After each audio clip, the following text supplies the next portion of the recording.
Hi, Raj. Thanks very much for joining me today. Hi, Ward. Great to be with you again, as usual. So, look, I'd love to dive straight in and just start off by talking about your career, I suppose. From the outside looking in, like it really seems clear that you've been very deliberate about how you built that because like you're not someone who like moves around for the sake of it. Each chapter of your career seems to have had like real length and depth. Going back to your Deloitte days, which I think is I always find that small team at Deloitte an interesting one because it does seem to have been Right. something of a quiet feeder into Google's ELS team. You've got like That's right. Gary, yourself, Josh, a few others.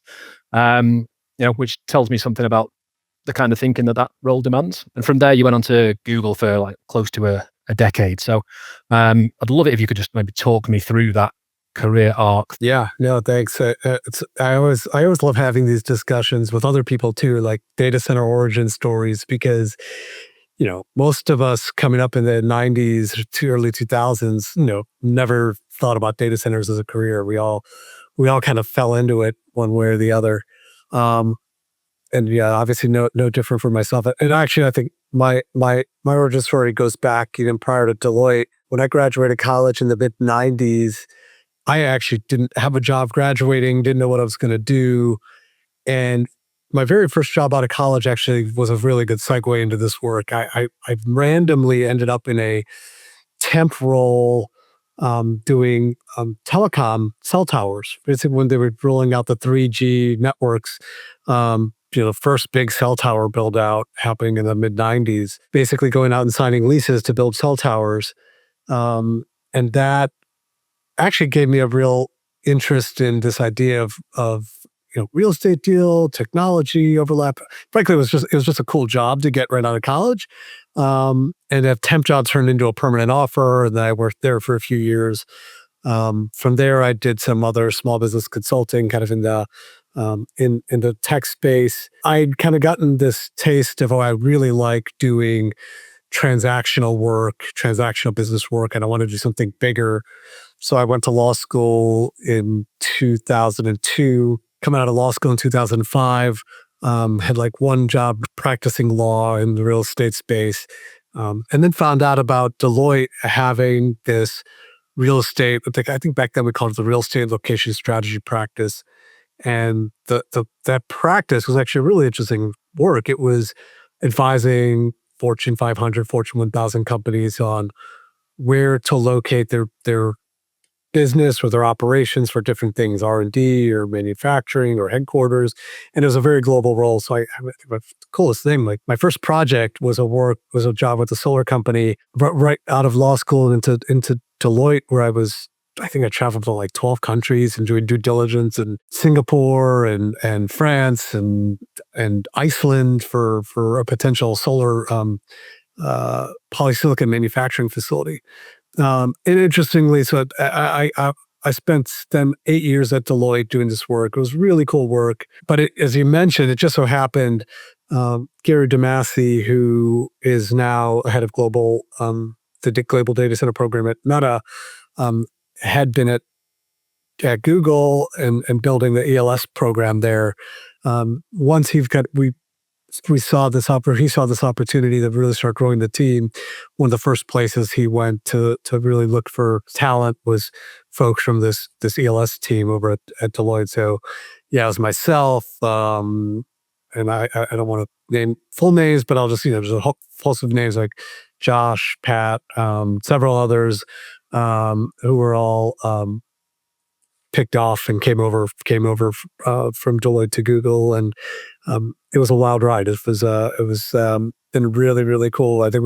I was the 15th hire on that ELS team back in 2014. I think by the time I left in 23, there was about 200 people on the team. And I suppose that international perspective from Deloitte held you in good stead when you went to Google because I know those teams are like really mature and built out globally now, but in those early days, I assume you were touching stuff globally, and I think some of your roles were global roles. So the day I joined, we actually had no offices outside of the Bay Area. Like everybody on the ELS team was sitting in the Bay Area.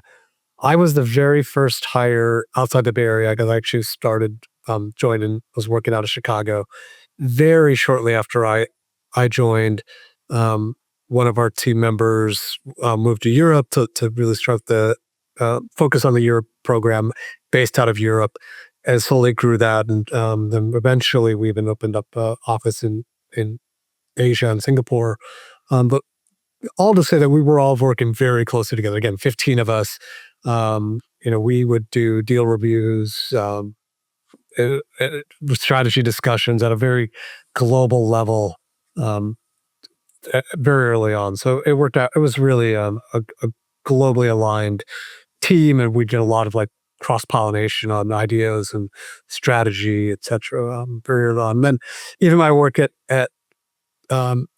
Google, I quickly was involved in not just the North America work, but the South America work as well. So I was involved in really leading our first lease in Brazil, expansion in Chile, Uruguay, Canada as well. So all that really played in all that experience, international experience, really played into my time at Google as well. And it sounds like from that your role at Google wasn't just a lot of breadth in it from a geographical point of view, but also scope wise. You spent time on transactions, acquisitions. You spent a good chunk of your time in economic development. I'm assuming there was also a lot of involvement on both the leasing side and the self-build side from a core development standpoint. But can you maybe just tell us a little bit about that? Yeah, early on, and again, when we were a small team at Google, and most of these acquisition teams and programs across the hyperscalers, and even a lot of the co-location now, you'll have specialists that do leasing, you'll specialists do acquisition, zoning, energy. We were kind of jack of all trades back then in the early days, right? We all kind of had to know a lot about everything, or a little bit about everything. And which was that, it sounds daunting today given the scope and scale of things, but back then there was a lot to digest, but it's also really, I think, good for career development for myself and those on the team at the time, because we really did get exposed to a bunch of different things. And as I began hiring people, I remember, I used to tell people, look, I need people who can understand law, who can understand construction development, who can understand real estate, who can understand energy, and who can understand business strategy and finance. And usually, it sounds like 5 different people, 5 different roles, but you had to be able to do a little bit of each of those things. That was just kind of core to the work. We expected everybody to be able to understand projects holistically and deliver projects holistically. And then as we grew and we scaled, we had to develop more specializations because of the time allotted to really do that work. But it helped me grow as a business manager, as a business leader, and then also it did eventually lead to my role going from leading acquisitions to leading global economic development and policy for a good probably about a year and a half or so at Google as well. Yeah, and we fast forward to today. I think that shift to the capital side or the developer side or both is quite often a natural progression for people who spent a good chunk of time in the customer, particularly people like you who was joined in the early days. So as we've talked about, really have that breadth across all the different areas of the development cycle from a leasing standpoint and a self-build. I suspect it requires a pretty fundamental change in how you think, moving from the customer and end user side to that. So can you maybe talk to us a little bit about that transition? And you're right. I think we've seen a lot of folks make that transition. And obviously, you spend a good amount of time at these hyperscalers and you develop a really unique perspective on data center development and, the strategy, the execution, the risks and opportunities in particular. You get to a point and you realize, at least for me anyways, I should say, right, in that 2023 was when I left, but it was even a couple of years before that I started to look around and think, okay, the demand here is not letting up. And it's you could really see the tidal wave coming and you could see the shortfall in supply. And so for me, I thought, okay, as much as I loved my time at Google and loved the work there, you do start to think, okay, there's the skill set has broader applicability. I could be of value and create value on the supply development side. So, really, I think as a developer or at a co-location company, etc. So that definitely started to creep into my mind and started looking at or thinking about opportunities and ways to capitalize on all that experience. And that's eventually what led me here. Now, admittedly, yeah, I think the finance side of this, right? How you raise capital, how you think about capital stacks, capital allocation, was not something we did at Google. And we had a lot of cash at Google, and if you needed to do something, that it was really just more a matter of a business justification, understanding the cost, but it wasn't understanding right IRRs or investment returns, etc. That was something I did have to learn a bit when I came over to Thor Equities, and it was great for me too because again, you think you know the business, but there's always more to learn, right? So that I really have relished that opportunity to help continue to grow my skill set and beyond what was site selection and acquisitions and development, and now into the capital stack side of the business and understanding how these all come together to make for a successful project. Help us understand a bit more about what your role is today. What's the scope of your role at Thor? And Thor Equities is a 30-plus-year-old private equity, privately owned real estate development and investment firm started by Joe Sitt back in the 90s. He started in the retail space and really started in the retail as a retailer, and then realized that the real money and opportunity is on the real estate side of retail. Launched Thor Equities really to attack that market in the 90s, and then basically started growing across different verticals over the decades, looking at opportunities as he saw them from a macroeconomic perspective. Got into the data center space about 6-7 years ago with a project in Spain. It really came as a result of work that Thor was doing in the industrial space. Had acquired a property in Madrid that was originally industrial focused and realized there's opportunity here on the data center space. Began to hire folks specifically to attack the data center market in Europe. And then I was hired in 23 to really launch the program in the US. And the goal is still one of being very real estate focused. So we're really focused on the land, power, infrastructure, development readiness of a site. And then we're very flexible up the stack. And I say flexible meaning we're doing transactions where we might be selling development ready land. We're doing transactions where we're building shells. We're doing proposals and have done proposals where we might do full MEP fit out. We're not necessarily going down the path of owner operator. I think there's a lot of great companies that do that well. And I like to think of that we want to really focus on that niche of the value stack. That's becoming harder and harder work for the traditional companies that have done that type of real estate land development, be it the co-location operators, even the hyperscalers. Finding and developing land and power and infrastructure is no longer a matter of walking into a utility office and saying, hey, where can I find 500 megawatts and have them point you to a spot on a map. It's a long development cycle that requires capital, requires patience, requires a lot of strategy. Most of our projects are a 2-year life cycle plus. So we're seeing even a lot of owner operators and other hyperscalers getting less focused on that because I think, again, it's just become more complicated and it's not as easy as it used to be. So I find that there's opportunity for those of us that know how to do the work and understand the risks and opportunities associated, particularly with data centers and how things need to come together for a successful project, that we can create value and ultimately reduce risk for customers. I like to say that we're really in the business of time. Our work is to reduce the time to market for our customers. So we're really trying to help them get capacity launched as fast as they can. And that might mean several years of work for us on the back end to make something market ready. But ultimately, that's time that they saved. Their staff has been focused on other projects so that when they come to work with us, we've got a project that can help them get on the ground quicker. Yeah, and I think it's fair to say this is an industry dominated by PE funds with return timelines and LP pressures and public REITs with quarterly shareholder scrutiny. Thor sits outside of those boxes as a family office, but a family office operating at a serious scale. Yeah, that we do. You're right. We're at this moment we don't have a specific fund we're working out of. We'll do projects on a deal by deal basis with as a JVs.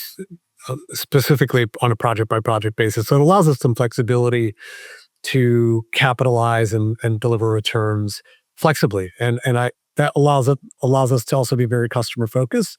And I like to think of this not customer focused from the developer side, but really from the customer side. And when I said on Google side, I might have wanted to just land, I might have wanted a shell, I might have wanted something more turnkey. I wanted different things. And very rarely could I find developers that could do that and still understand the business. So I like to think of it that way. Like, what did I want when I was in charge of acquisitions at Google? And how can we deliver that type of flexibility for our customers? So that's really our approach as we attack the market. Yeah, I'd love to dig into a specific project. There's a few that I've seen that are in the public domain, like Georgia, Atlanta, Madrid, that you've already mentioned. But I'm keen to dig into the Georgia project. I think, as you mentioned, you were hired in December 2023, and I think that acquisition landed around August 2024, according to the press.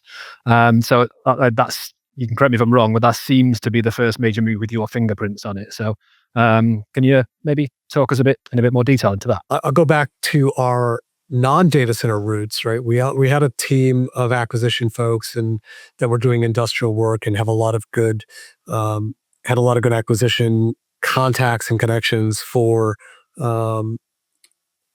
capacity for sites, industrial sites around the country. So we were presented with this opportunity originally as an industrial opportunity. This was a former plastics extrusion facility, very clean operation. Like, they didn't do any chemical processing on site, but it did plastics extrusion for plastics films. It was a company that was based out of India.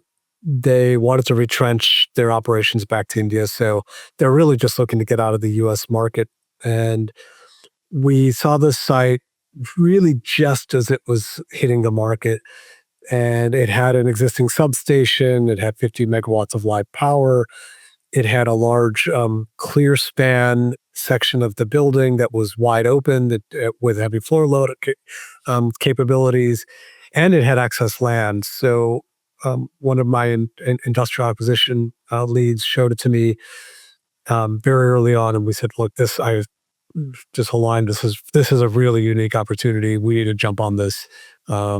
Because not only with that live power, but also the existing facility that it has potential for retrofit, which is really hard to find. Retrofits are talked about, but really, really hard to find. That was one of my big learnings going from a Google to a more nimble organization like this, where we were able to get this property under control inside of a week, which is just unheard of, I think, in a lot of organizations. So we had the property papered and under control inside of a week, then began working very closely with the community, with utilities, et cetera, try to assess the viability of the retrofit aspect of this and really understand the utilities and how we could expand and enhance the utilities there.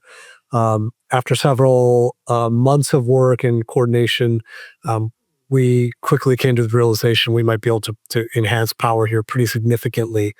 And over the course of the next year, working with the utility providers, et cetera, I think we upped that power to almost 400 megawatts, signed the ESA ourselves and the PPA, and then brought it to market. And we're able to complete that transaction with a major hyperscaler. Really helped seed and launch the program. Now, of course, finding those types of sites with existing substations and powers increasingly hard to do. But nonetheless, it helped us really cut our teeth and see the program from a skills expertise. And a lot of our folks that were on the industrial side of the business really helped them begin to understand the transition from industrial to data center as well. Is that increasingly more difficult to do simply because of the enhanced competition, or is it just not many of those opportunities have just left? Both. I'd say both. Yeah, enhanced competition, not many of those opportunities left. But that's always the case, right? And for those that know this business well, look, even going back to the pre-AI days, this was always a game of elimination, site selections. You don't just roll up to a cornfield and say, I'm going to turn this into a data center. You look at hundreds and hundreds of sites. It used to be maybe you looked at 50 sites to have one turn into a successful project. I think these days, it might be 200-300 sites to turn into one successful project. That means you're started with a desktop level screening. You're assessing all the risks, the viability of bringing your utilities, the viabilities of zoning and development, and you're working your way down and doing it thoughtfully, so you're not burning your time, burning your team's time unnecessarily, and down selecting along the way. But yeah, it's a 1%, 0.5% success rate when you think about that kind of broad screening to get from screening to execution. Yeah, I mean that's something I hear time and time again when the developers are looking to hire site selection executives. They want people who can help them quickly identify which opportunities to invest more time and capital into, and being able to filter through the broader funnel quickly is really important, isn't it? You can build models, you can build screening models and screening criteria, and that it helps. But at the same time, you need to be able to little bit of finger in the air and understand and have a quick assessment, or you could burn a lot of time, your team's time, chasing bad opportunities. Is there anything you can share with us, understanding that some of this will be confidential, but is there anything you can share about what we can expect to see from the business over the next 12, 18, 24 months? Just hired a new head of Europe, who is a former colleague of mine at Google. So we're growing our Europe practice expertise, and so I think you'll see more activity coming out of Europe again in the near future. We're hoping to have a very major announcement about a deal in the Midwest. I think within the coming weeks and months. We're really excited about that. And then we've got a lot of projects in the pipeline in the Midwest, South, like Texas and Southeast regions. As I said, it's a multi-year process. So we've got dozens of projects now in various stages of diligence and power studies. Hopefully a handful of those are get to a stage where we come to market, and we're thoughtful about it. Like I don't like to bring projects to market until we know that they're relatively de-risked. So I would like to maintain that idea for our customers that if they're working with us, we've done a level of diligence and vetting on these before they're looking at them, so that they can trust that if we're showing them a site, there's a level of de-risking that's already happened. Interestingly, we're seeing customers say, "Hey, we'd like to see things earlier and earlier." Again, because the competition is so high, but it's a fine balance that we're juggling with. But we've got great customer traction. I think with these wins that we've had a lot of customers. On multiple different ones, hyperscalers, owner operators, GPU as a service, that we've been working very closely with, that we mutually respect each other's work and find that we are providing opportunities for them and vice versa. So I think we'll hopefully have some good announcements in the not too distant future. And sometimes we're not even announcing things too loudly because our customers sometimes want to keep things under the radar. So there are things that are happening that we're not even able to announce, which is not always ideal from a market branding perspective. But again, our customer comes first. Of course. Yeah. Okay. Well, good luck with those projects. Thank you. I'd like to finish on a question that I always do and ask, in your opinion, what as an industry are we not talking about enough or not putting enough focus on? It sounds like everybody's talking about it, but I'm going to put a slightly different spin on it, right? There's a lot of chatter these days on the community pushback side of data centers.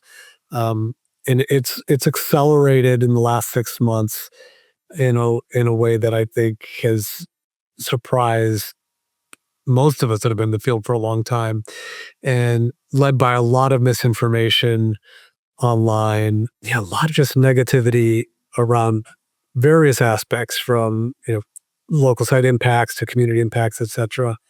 And I think this is well talked about. So not to say that that's not talked about. I think what has surprised me is with the amount of emphasis being put on data center growth and capacity growth, and particularly because a lot of the information that out there is misinformation, that we're not doing a good enough job as an industry to have a good unified message to counter at least the falsehoods, right? I mean, I can certainly understand folks wanting to scrutinize and make sure they understand why a data center investment is good for their community. But I also think that most communities don't realize that these are good investments for them. And when we do site selection, do screening, we're not just picking places because we think it's easy to get the job done. We think it's actually a good fit for the economics of a given community, and can be overall lift the tides of a given community or market. There's a better unified message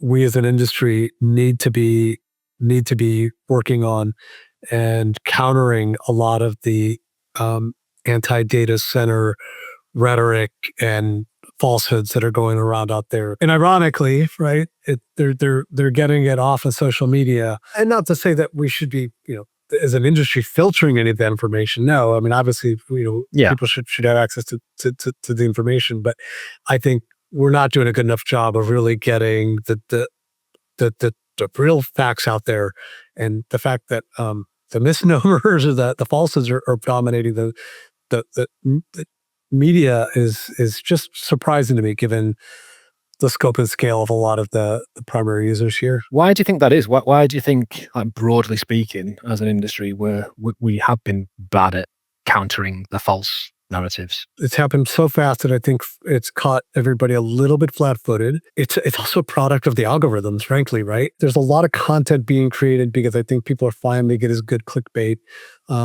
There's so many data centers being built, and so many people scared of the unknown that don't know what a data center is, that go online and try to find basic information. And the negative information tends to be much more alluring to folks than the positive. And the algorithms then kind of feed into that. And I've seen this firsthand talking to folks in the community. It's like they tell me all their feeds, once they start clicking on this, it just becomes this avalanche of anti-data center information, and they're not actually getting the counterpoints because they're just getting fed the same information over and over again. It's like what we've seen in the political cycles in the last few years as well, right? Okay. Well, look, I really enjoyed talking to you today, Raj. Thanks for your time as always. Good luck in everything that you and the Thor team continue to do. Sounds like you're doing some really cool stuff. I'll look forward to seeing you at Data Cloud in a few weeks. Fantastic, Ward. Appreciate it. It's great chatting with you as always.